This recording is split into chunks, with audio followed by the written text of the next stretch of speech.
जो बातें हम बताने जा रहे हैं बहुत सारे लोगों को पहले से पता है और बहुत सारों को नहीं। जैसे कि आज जैसे जॉन डीरे जब से आया, जब से 3 पिन हाइड्रोलिक दे रहा है, और आजकल अब 2021 में बहुत सारी, अब लगभग सारी कंपनियां ही ये 3 पिन हाइड्रोलिक दे रही है। इसमें जो सबसे टॉप वाला रहता है, ये इस टॉप लिंक को कभी जोड़ने के लिए रहता है। ये हम कब लगाते हैं, जब हम ये अपने इम्प्लीमेंट को लेके रोड पे ट्रेवल कर रहे हैं, या फिर इसमें हम रोटावेटर, जाइलोवेटर, रोटरी व्हीलर, ये सारी चीज़ें ऐड कर सकते हैं।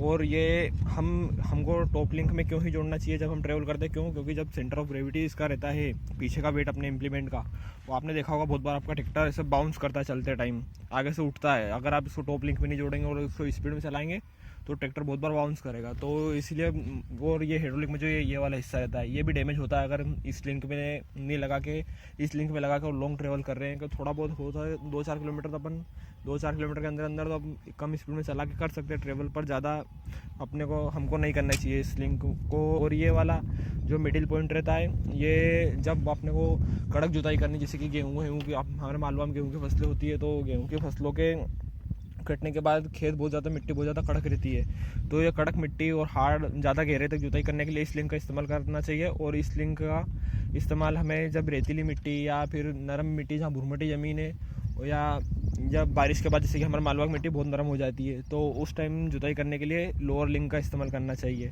और अब हम आपको बताने जाएंगे ये दोनों लिंक में क्या डिफरेंस है। अगर हम इस लिंक का इस्तेमाल ना करते हुए इस लिंक का इस्तेमाल अगर नरम मिट्टी में करेंगे तो क्या फ़र्क आएगा और क्या उसका फ़ायदा और क्या नुकसान है बताएंगे। और अभी आप देख सकते हैं ये सबसे लास्ट लिंक पे जुड़ा हुआ है, खेत सेम है, जगह लंबाई सेम है। हम 2 राउंड में, अलग अलग राउंड में, एक एक लिंक में जोड़ के आपको बताएंगे इस लिंक में कितना टाइम लगेगा और इस लिंक में कितना टाइम लगेगा और क्या फ़र्क आएगा।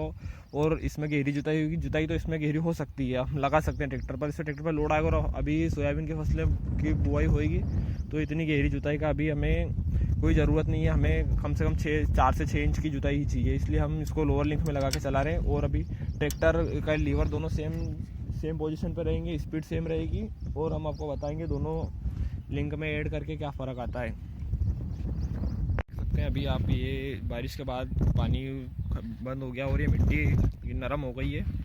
हम अभी आपको बताएंगे, ये खेत की लंबाई सेम है। अब यहाँ से हम आपको बताएंगे अलग अलग, पहले सबसे लोअर लिंक में, लोअर पॉइंट में लिंक, ये टॉप लिंक को ऐड करके बताएंगे आपको कि क्या फ़र्क आया, कितना टाइम और क्या लगता है, और फिर अपर लिंक में देखते हैं अब क्या होता है। अब हम आपको प्रैक्टिकल करके बताएंगे। हम सारी चीज़ों को प्रैक्टिकल करके बताते हैं अपने वीडियोज़ में, क्योंकि बहुत सारे लोग क्या बस यूँ हाथ से बता देते हैं और उनको मतलब वो समझते हैं कि किसान को समझ में आ जाएगा, पर बहुत सारे ऐसा रहता है कि समझ में आ जाता है, पर जब तक हम अपने हाथों से, अपने साथ में प्रैक्टिकल नहीं होता है, तब तक हम ये सारी चीज़ें महसूस नहीं कर पाते। अब हम देखते हैं, ये खेत की लंबाई सेम है। अब ये एक राउंड यहाँ से ले जाएंगे लोअर लिंक में, ये लोअर पॉइंट में टॉप लिंक को ऐड करके।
अब हम हमारा अपना दूसरा प्रैक्टिकल करने जा रहे हैं, जिसमें हमने अपने टॉप लिंक के टॉप लेन को बीच वाले छेद यानी मिडिल पॉइंट में ऐड कर लिया है, और उसी लंबाई पे हम उसी खेत में अब नेक्स्ट राउंड ले जाएंगे। और मैं ये टाइम बता दूंगा कितना टाइम लग रहा है, ऊपर वीडियो में आपको दिख जाएगा कि कितना टाइम लगता, क्या डिफरेंस आता है दोनों।